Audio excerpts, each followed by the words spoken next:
It's at this time of year, as the air turns chill, the leaves turn golden and the dark nights draw in, that the world of the living and the world of the dead are at their closest.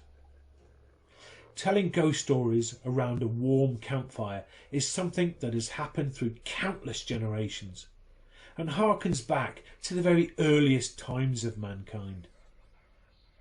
But to the Vikings, ghosts were not the ethereal, half-seen spirits that haunt our world, but the reanimated corpses of the dead, bigger, stronger than when alive, and always ravenous for the body and souls of the living. Upon death, a warrior would hope to be chosen by the Valkyrie to go to the mead halls of Valhalla, to drink, to fight, and to tell great stories. Others might be chosen by Freya to join the realm of Volkswanger, or Field of the People. And then there was hell, where most souls would go, a grey, unhappy and dismal place. But for those that hadn't lived their lives well, or for those that had been bad, nasty or evil, those that had unfinished business, or those that thought something unjust, they would remain in their cold, dark graves, to become reanimated ghosts, and when the dark of night covers the land, to visit family, acquaintances and to roam the village, usually without very good outcomes for the living.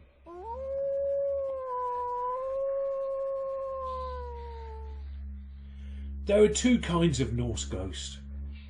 The Hagby, who is a soul that remains in their burial mound and guards their grave goods, only to be seen if someone has disturbed the grave.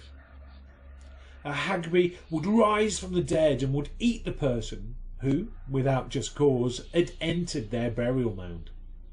But otherwise, the Hagby would keep to themselves. Then there's a Draugr, also known as an aftergoer, or one who walks after death.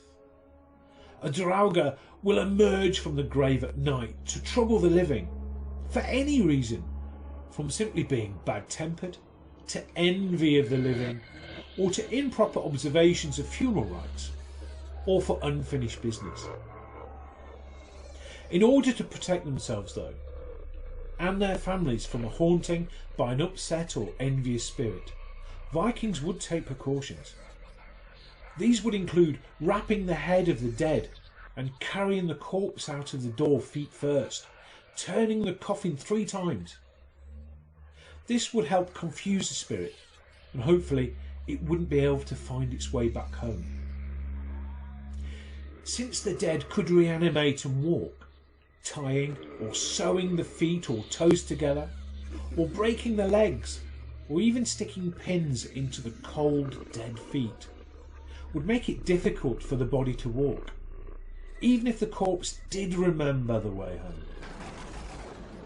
Some houses even had a corpse door, which was broken open to carry the recently deceased through, and then blocked up again after the funeral, which would prevent the Draugr from getting back into the house.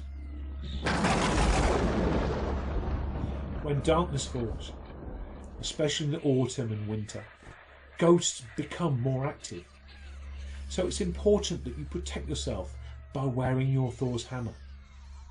And you can carve a Thor's hammer symbol into the doorframe. When somebody visits a house, it's common to knock 3 times, and this helps ward off evil spirits.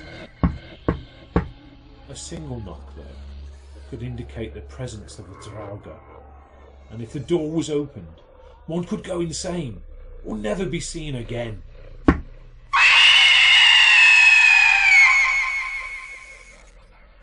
Sleep well, my friends.